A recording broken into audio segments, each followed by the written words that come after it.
В этом видео покажу полный процесс кладки керамзитобетонных блоков при строительстве двухэтажного дома. От первого установленного блока до завершения фронтонов мансардной крыши.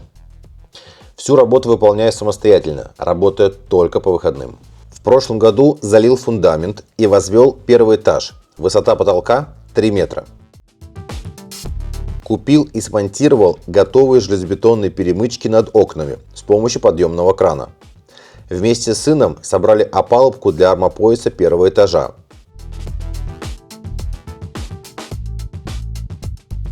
Связали армокаркас.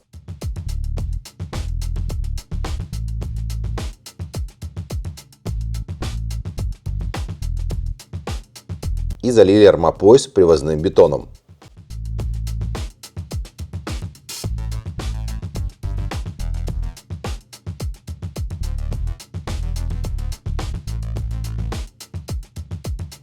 Подняли 200-е балки для перекрытия первого этажа и выставили их по проекту. Все подробности можно посмотреть в предыдущих видео.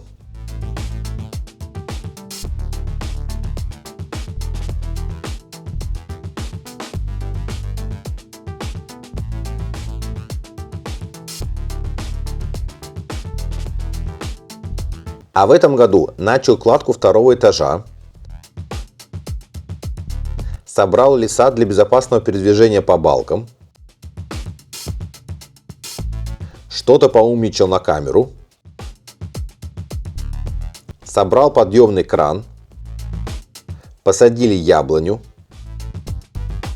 Срезал лишнюю часть несущей стены и научил дочку работать с импактом. В общем, сейчас все покажу. Чего не можешь? Давай ручку. Серьезно? Ты чё и как?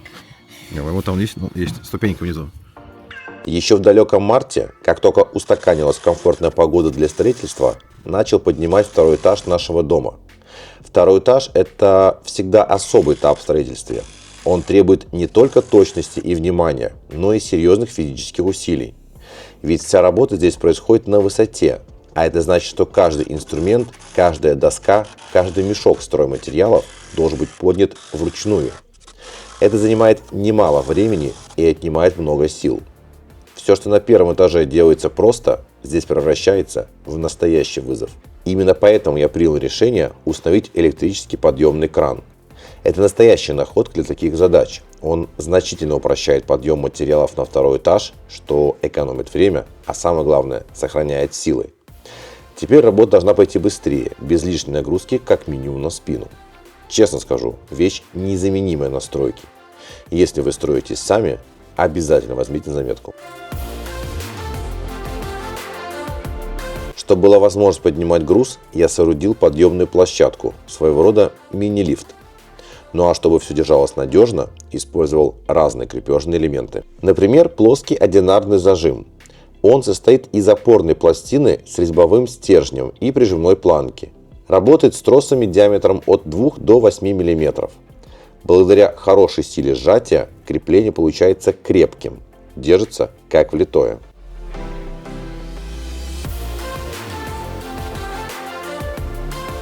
Плюс использовал оцинкованный стальной коуш, чтобы трос не перетирался и служил дольше.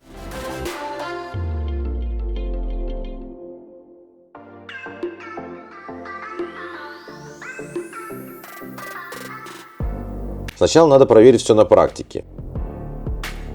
Поднял один блок.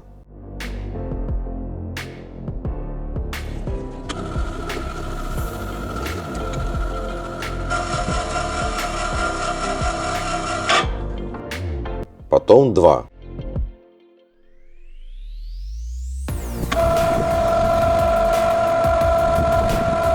Грузоподъемность этого крана 800 кг через блоки на двойном, то есть сложном тросе, и 400 кг на одном, как у меня.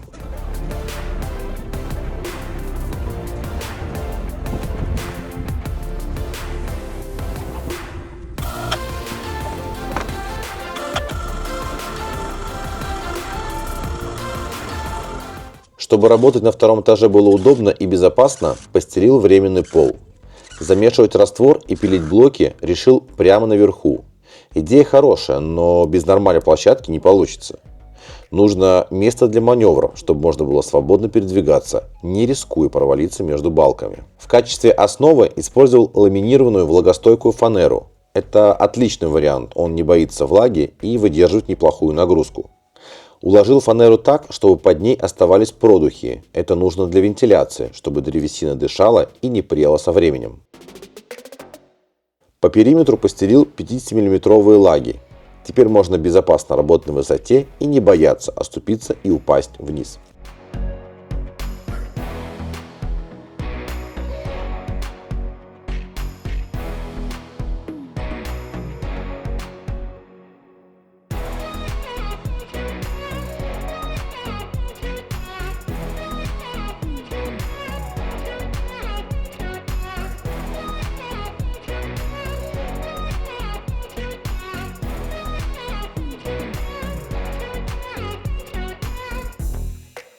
По рекомендации врача, все тяжелые работы теперь выполняют только в специальном корсете для поясницы. Возраст уже не школьный, спина, естественно, не резиновая. Да и беречь ее нужно с молоду, как говорится. Корсет состоит из стягивающих резинок и металлических вставок на спине. Он фиксирует позвоночник и не дает пояснице изгибаться при нагрузках.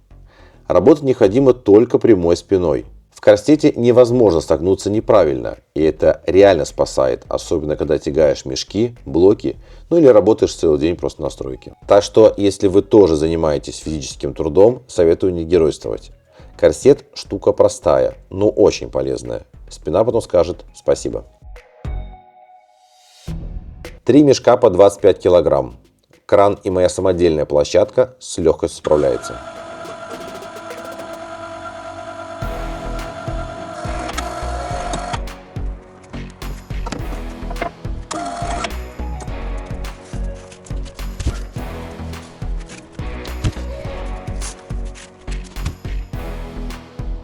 Первый ряд, а он же нулевой, между балками уже выложил.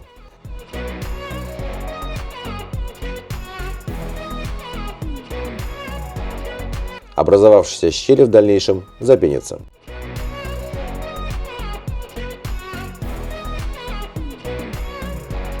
Кладку начну с северной стороны дома. Этот ряд достаточно простой, без каких-либо препятствий. Единственный момент, сейчас я вам покажу. Здесь у нас будет окно для лестничной площадки. Ширина окна 1 метр и высота 2,10 м. Но потом сверху, естественно, будет перемычка. Ну что, погнали! Первым делом натянул причалку между крайними блоками. По ней и буду равнять кладку, чтобы все шло строго по горизонту.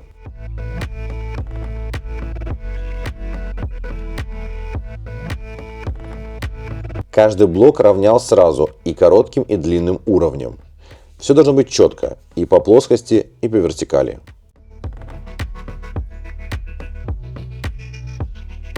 Для подгонки использовал резиновую киянку.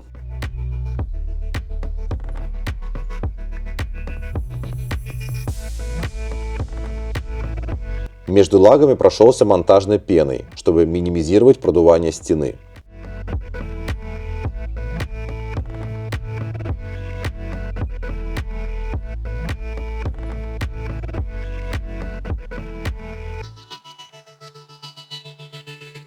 А излишки срезал.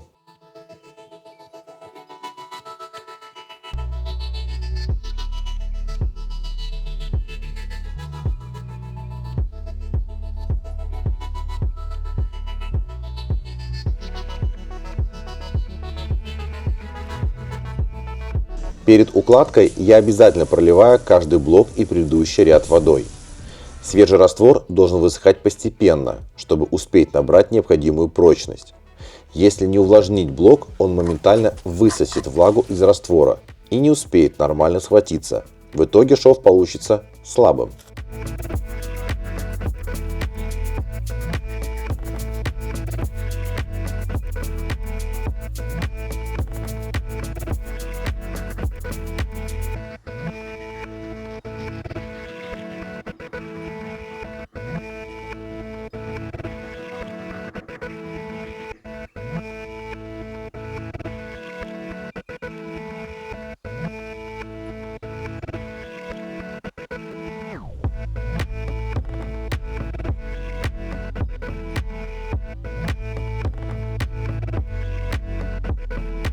Примыкающие стены между собой соединил 6-мм арматурой. Армировал каждый второй ряд. Кладка каждого нового ряда начинается с угловых блоков, которые выставлял идеально как по горизонту, так и по вертикали.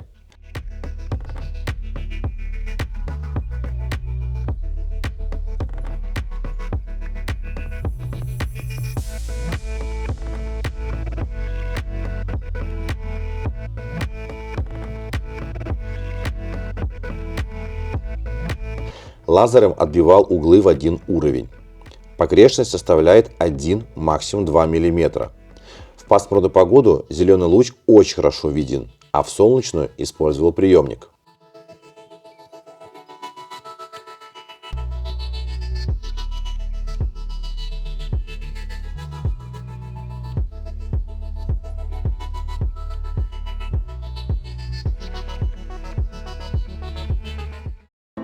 Но сначала необходимо посадить яблоню.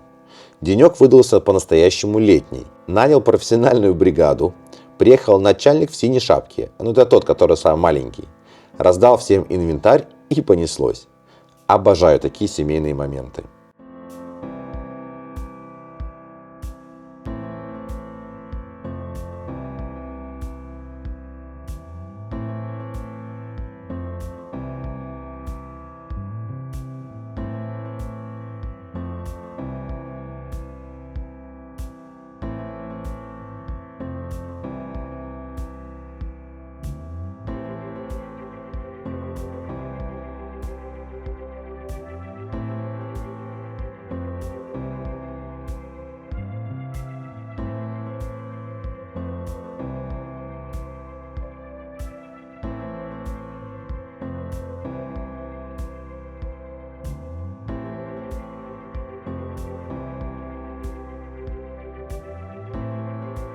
Возвращаемся к стройке.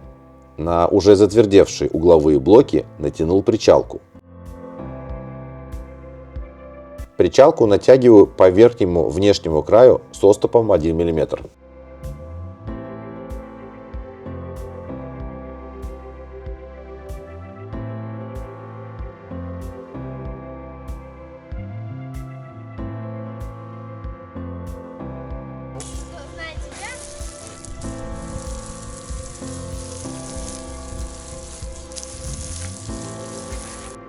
Для облегчения нанесения раствора использую 14-мм арматуру, по которой легко контролировать ровный шов всего ряда. Это значительно ускоряет работу по выравниванию блока.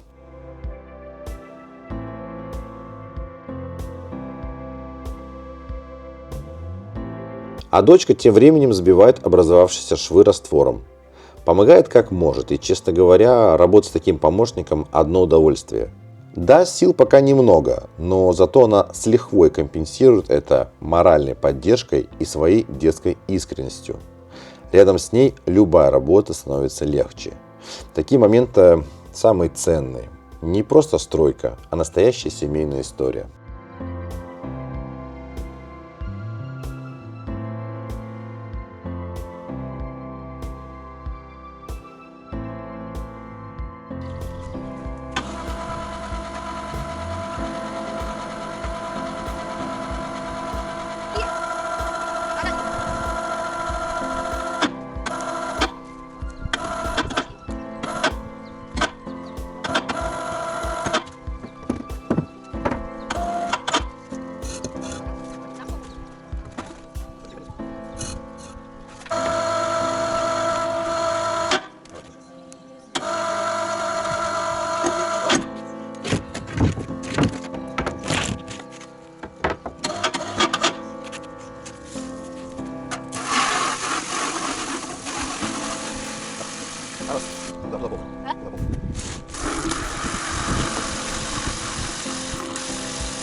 Блоки режу 230-м алмазным диском, предварительно сделав разметку по всему периметру.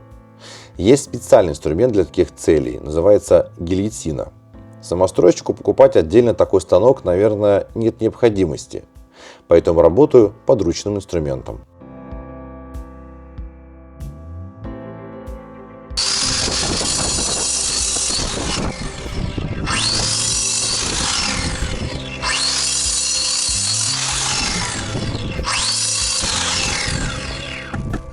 а неровности дорабатываю шлифовальным диском по бетону.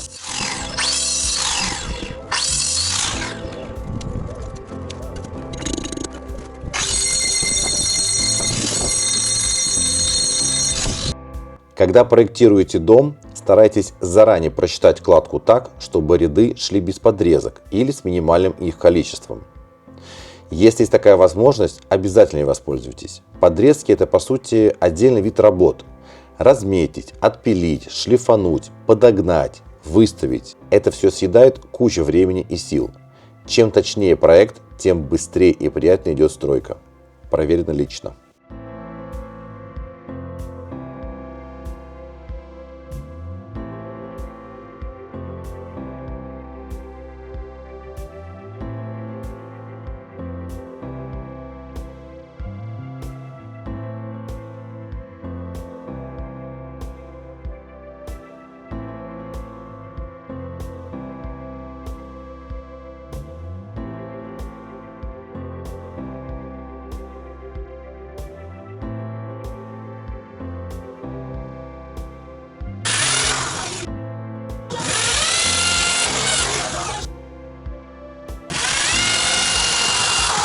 Шестой ряд также жестко соединился с основным строением.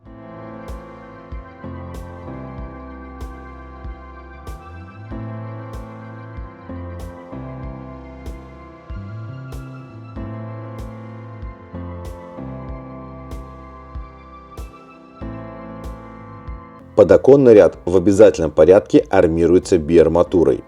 Перехлест арматуры делал по 60-80 см.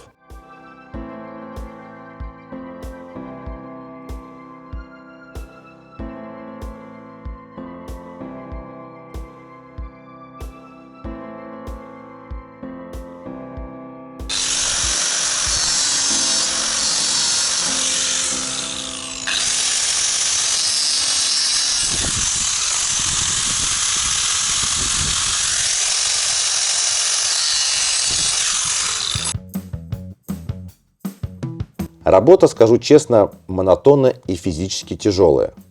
С каждым рядом вроде бы набираешься опыта, рука уже набита, знаешь, что и как делать. Казалось бы, должна работа идти быстрее. Но на самом деле подключается усталость. Организм просто выматывается. Так что скорость не растет, как хотелось бы. Зато появляется понимание процессов, уверенность в движениях и, главное, уважение к каждому выложенному ряду.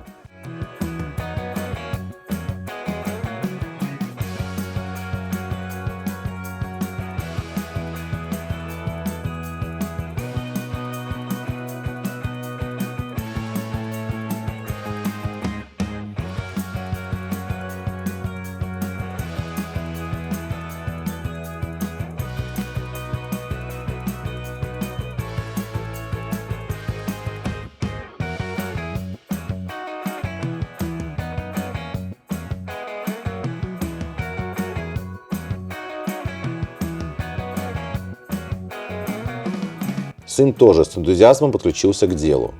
Помогал заделывать швы и даже попробовал себя в роли каменщика.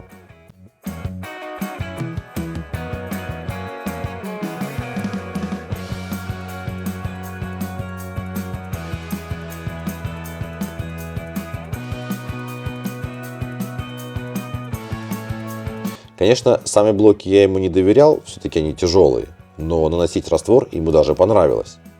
Видно было, как ему интересно быть частью процесса.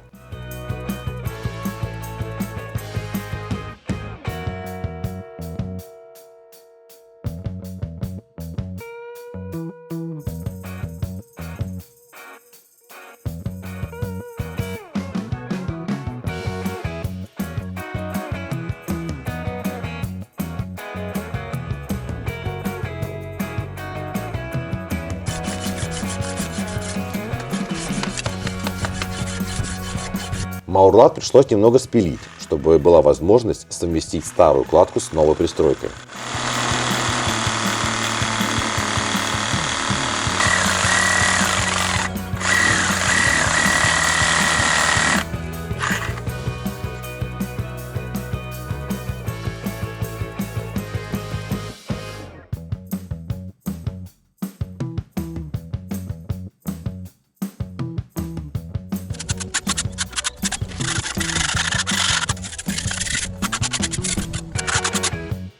Как будто так и было.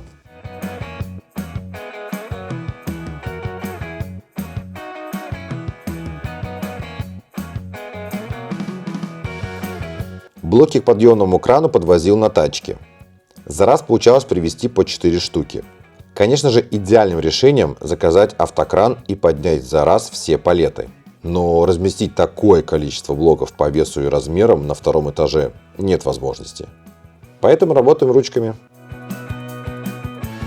Изначально было заказано 21 палет блоков. Это целая фура плюс прицеп. Если на одном палете помещается 48 блоков, то 21 палет это чуть больше 1000 штук. Общей суммой около 3000 евро плюс доставка. Большую часть я уже выработал. По расчетам еще придется докупить 2 палета, которые сам на прицепе довезу.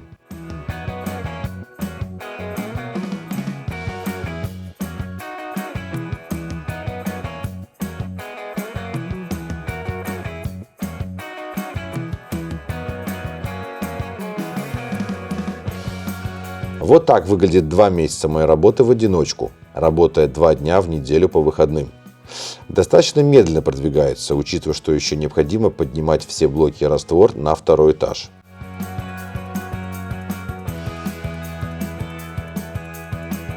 Шесть полных рядов положил.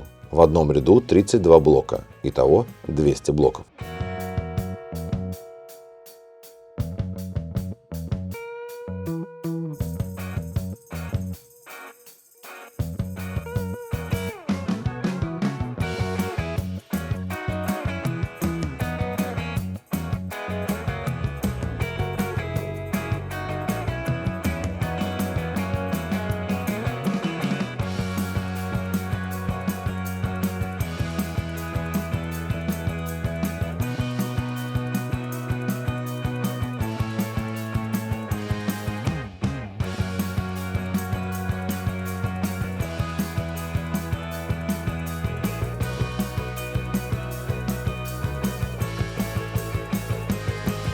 Пока наверху типа работаю, дочка и траву покосит, и ужин приготовит. Хоть на это нет необходимости отвлекаться.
Вот так вот выглядит 25 блоков, поднятые наверх вручную, используя подъемный кран.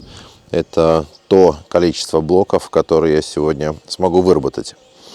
За один день у меня получается уложить, так, сейчас я покажу, 25 целых блоков без подрезок.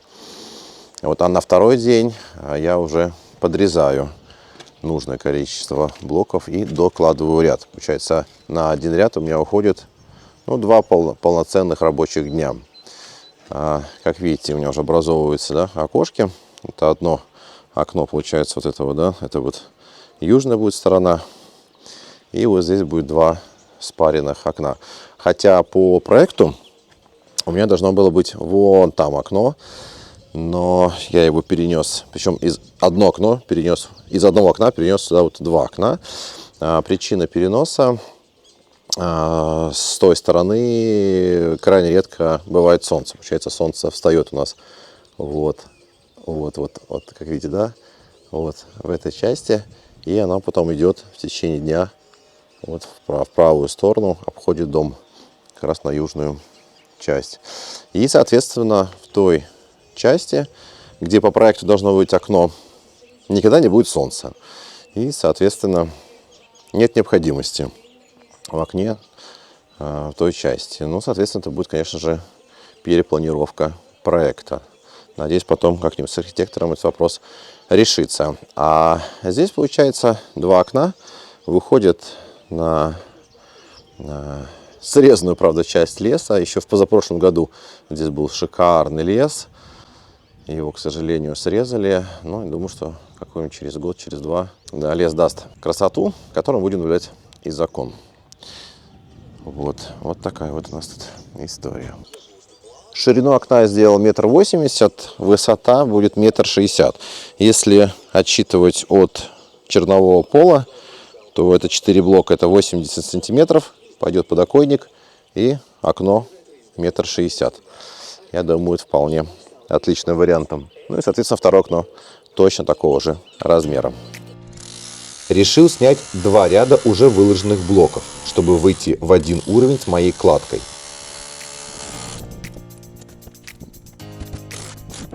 Перфоратором аккуратно сбил блоки.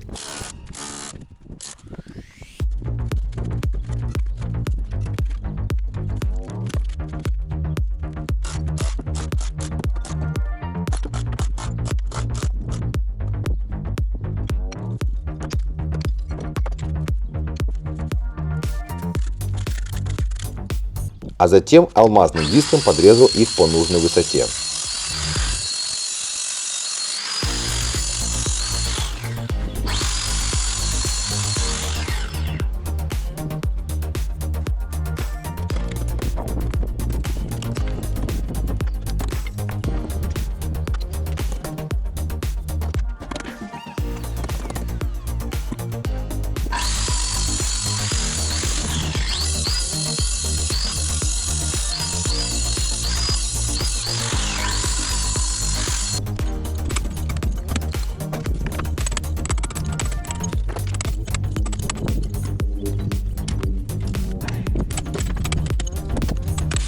А чтобы добиться точного уровня, прошелся шлифовальным диском по бетону. Да, немного возни получилось, но результат того стоил. Получился ровный, четкий ряд.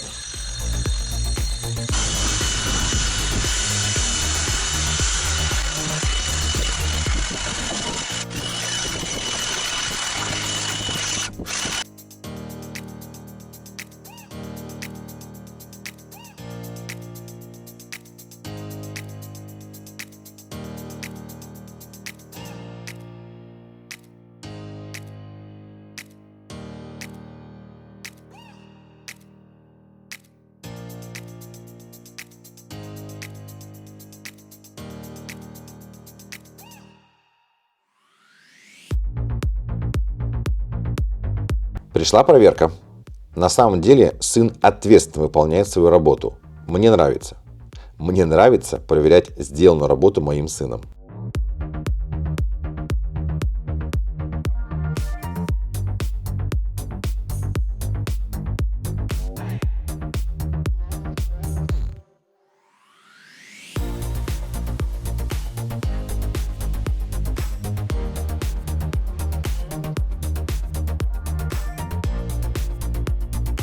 Вдвоем как-то время летит незаметно, и работа выполняется быстрее.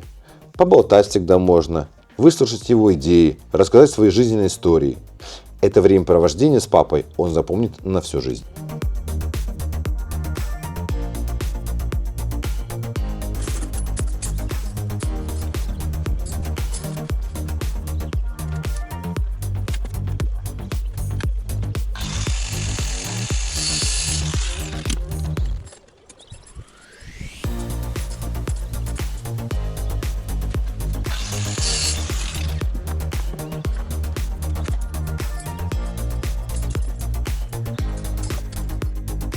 Армирую каждый третий ряд.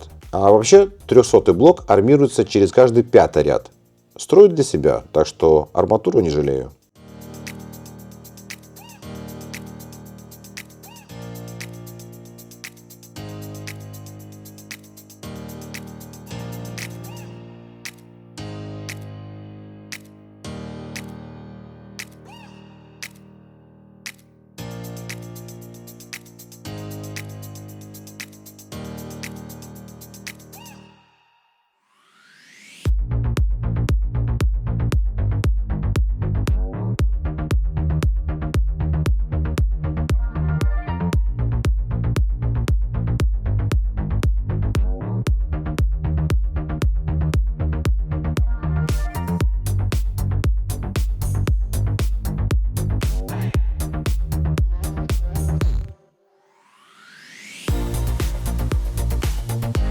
следующий раз покажу, как мы подняли строительные леса на втором этаже. Залили вручную перемычки над окнами и армопояс второго этажа, а также подняли фронтоны. Работы еще очень много, так что не разбегаемся.